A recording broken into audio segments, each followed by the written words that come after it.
at the latest. And Donagh is here with your customary, very thoughtful thought for the day. And we leave it to you. Thank you very much, Rowan. A very stormy thought for today, and I see in your news hub that you refer to the recent circumstances in Rostrevor. Of course, I'm alluding here to the road that had to be closed because of the storms. We're in a bout of storms almost unknown to people of the present day because of the circumstances, and the continuance and, in fact, the recurrence of the storms on an almost daily basis, and particularly for those people in England, around Cornwall and Dorset and different places, flooding ensues.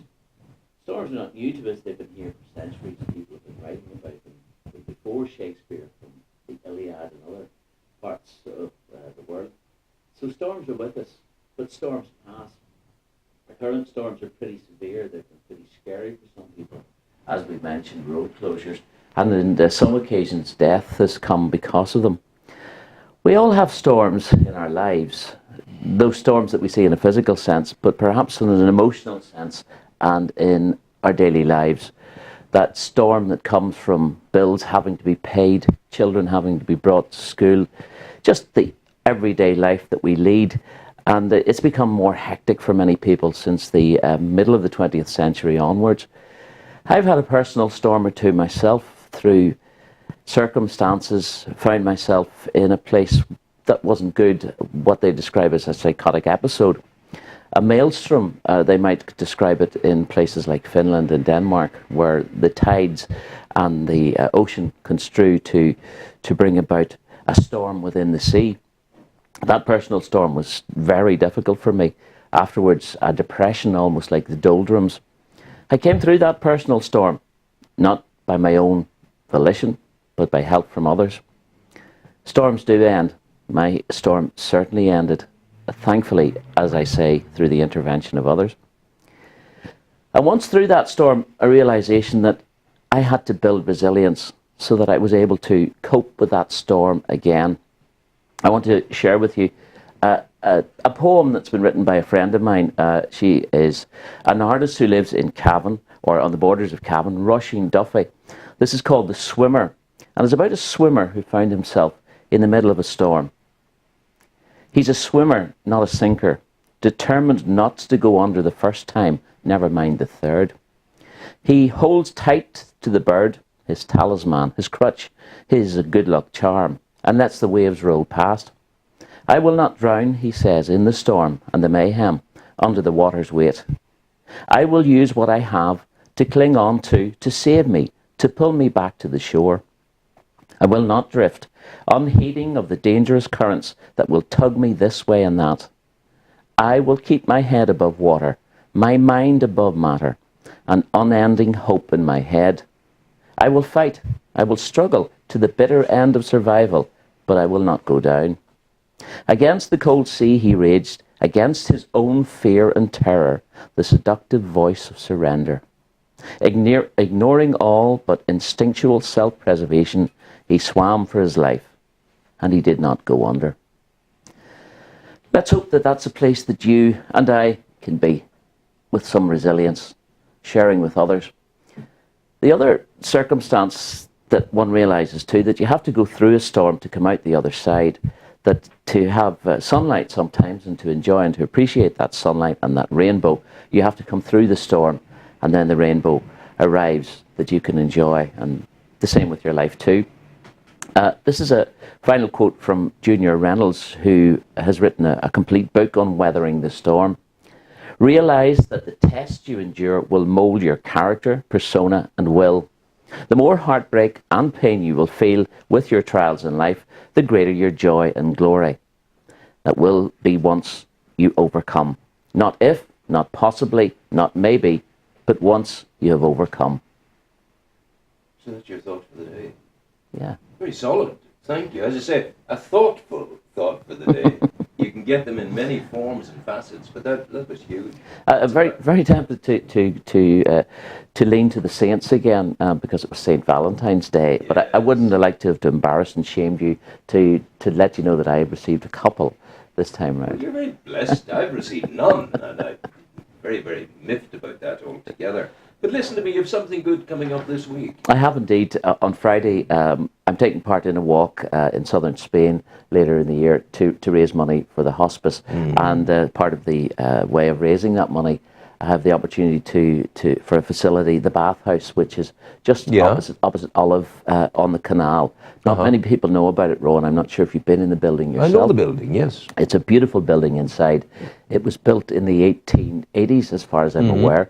Built in the same kind of style as Sands's Mill, with that kind of Venetian arch, but internally, and it's a beautiful building. It's a couple of stories high inside, and it's almost like a church. It's a beautiful building. I have the opportunity to use that space. And what are you doing? I have some friends who sing. I have some friends who read, and I do a bit of talking myself. Yeah. I hope you can come along yourself. So we bring you a bit of money and come along and enjoy. Yes, bring a bit of money. There's an entrance fee which goes directly to proceeds directly. There's nothing being taken out of that. Every penny that comes through the door goes to the hospice. We might have a draw as well, depending. And it's from 8:30 till whatever time. It's bring your own bottle. They don't have a license there. Yeah. We'll be finished reasonably early. Because of the neighbourhood, and largely that's just about it. It should be a bit of fun. Frivolity might not be the right word, but it's going to be a bit of fun and a bit of enjoyment for many. And you say bottle, would one be, would you be happy enough if one brought one's own pie to go with the bottle? Well, I'm just working on the consummation of food, as you would perhaps put it. Yes, I'll be bringing some food along, some nibbles, some bites. That'll be nice. It's not a four-course meal we're going to provide, but it'll be some food. This sounds good. And that's, what night is it? It's on Friday night. Friday night. 21st, 8:30. It's in the bathhouse. 8:30 in the bathhouse. And it's simply described as a night of music and words. I think I'll go to that because I think you will. My duties of the Saturday will, I get to sleep in on Saturday morning to 6 o'clock. Well, Rowan, I'll extend the invitation further and ask you to bring a piece of reading. A piece of reading? Yeah, well, unless you'd like to sing, of course. No, I couldn't sing. I have a piece of reading which we'll share with the people now, if I may. This is unexpected, but you may have seen Conor McCreevy in his Facebookery this week. He was talking about the Green brothers who perished in the ocean. Indeed, and quite surprisingly, relations of his 10 years ago in 2002. Yeah, well, 2002, it's now 12 years ago. Because 12 years ago. 2002 to April 2000. To April 2014. Okay. That's 12 years, isn't it? I just thought it was a 10-year anniversary. I did read the piece. No, that's it. So this is a piece I wrote at the time. Okay. 12 years ago, and it's unbelievable. And people might want to hear it. So this is triggered by Conor McCreevy, and in response to your talking about a piece of reading. And it's very short, and it's from Rowan's Rambles in the Newry Democrat on the 23rd of April, 2002. I was walking the other day down by the shore. It was the day of the laying to rest of the three Michaels of the Green family. I remember the day or two I'd spent at sea as part of the effort to find the three lads, but in those days without success. I remembered diving in other times, of recovering fellow human beings from our canal, and of the search at sea for the McKeown brothers of Carlingford. I remembered sunsets off the western coast of Africa, and imagining how the warmth and the light that was leaving me in the blackness of an equatorial night was bringing a new dawn to New York in the many years before the terror of last September. Back to my walk the other day. I saw a fisherman down at the low tide mark, dressed in the garb of fishermen, and when I got back to the car, I scribbled on the back of a redundant invoice or old piece of paper these few words for the fledglings, the lost greens. Please forgive the limitations of the poet and try to see in nature the winds that take us along the pathway of our unceasing voyage to the stars. And the poem is, a man alone, yellow, guy cotton garb, at the low tide mark, hunched, cantilevered for the bag of mussels on his back, and against the wind and sleet on his front. Head down, vacant stare into the hunting ground of the puddled mud. Now forgotten, unproductive, for the day has ended. This man is homeward bound. Divers lifted the fledglings from the deep, brought them home too to mourn for eternal sleep. Prayers consign the three Michaels to the clay. Priests accept this harvest from the sea, part of God and nature's way. Dawn on the day thereafter, silver webs on flowers, weighed down by dewy pearls, stretched, tensile, vibrating to the whisper of the breeze. Movement too, on shore, on sea, on land, and in the trees. Other men, in the hours of darkness just before, slipped away quietly from hearth and home and family for the shore. The mollusk man with empty sack was back. Terns, grey seals, herons, gulls, guillemots too, take off and gambol on the wind at the start of their day. The fledglings, though, would go no more, resting now, today, and in all the time to come, in hammocked fields between slopes and shore, beneath the morn clay. It's in memory of the Greens, the three green lads. Beautiful poem. Where did poems come from? I don't know. I couldn't sit down today and do that again. But there's a combination of something in the air, of emotion. It's in the spirit of poetry. Poetry is a spirit. It's not a clinical exercise. It's allowing yourself to be open, to be vulnerable, to hear those kind of messages. It's a very special thing to be a poet, I think, and quite rightly celebrated in this country. Not just from Seamus Heaney's time, but from time immemorial, as you know. The poet, not quite ruled, but the poet had more influence than perhaps they have today, and perhaps those are the people we should look to for the inspiration again. Well, it's amazing that just how it came back this week, bearing in mind how I found it. You know, goodness, because my filing system is. I'm going to play you some music. Yes. Beth Nielsen Chapman, you like her? I do. You got it, John.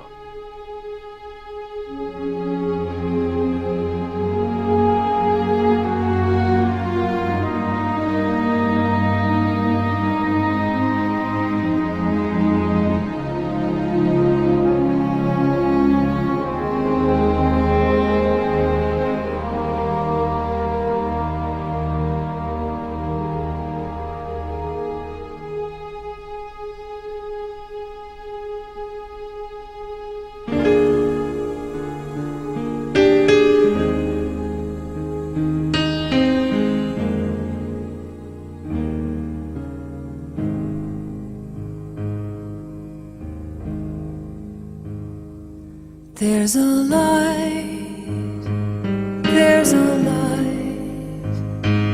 in the darkness, and the black of the night cannot harm us. We can trust not to fear, for our comfort is near. There's a light in the darkness.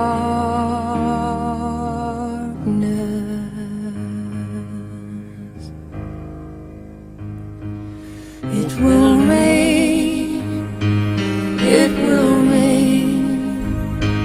in the desert, in the cracks of the plain. There's a treasure,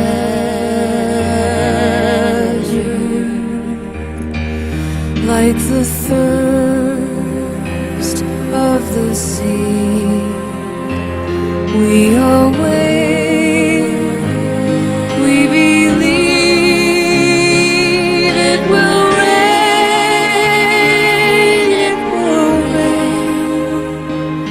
in the desert.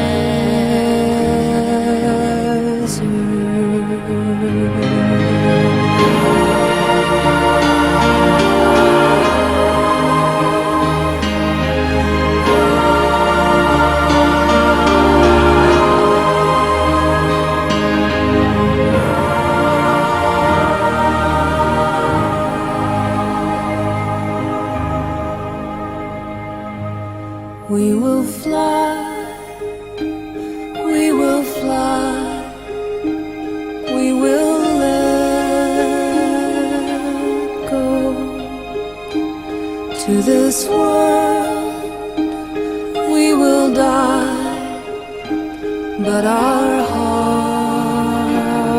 hearts know we'll see more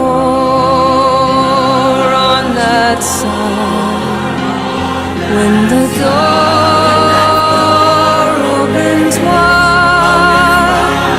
We will fly, we will fly, we will fly, we will fly.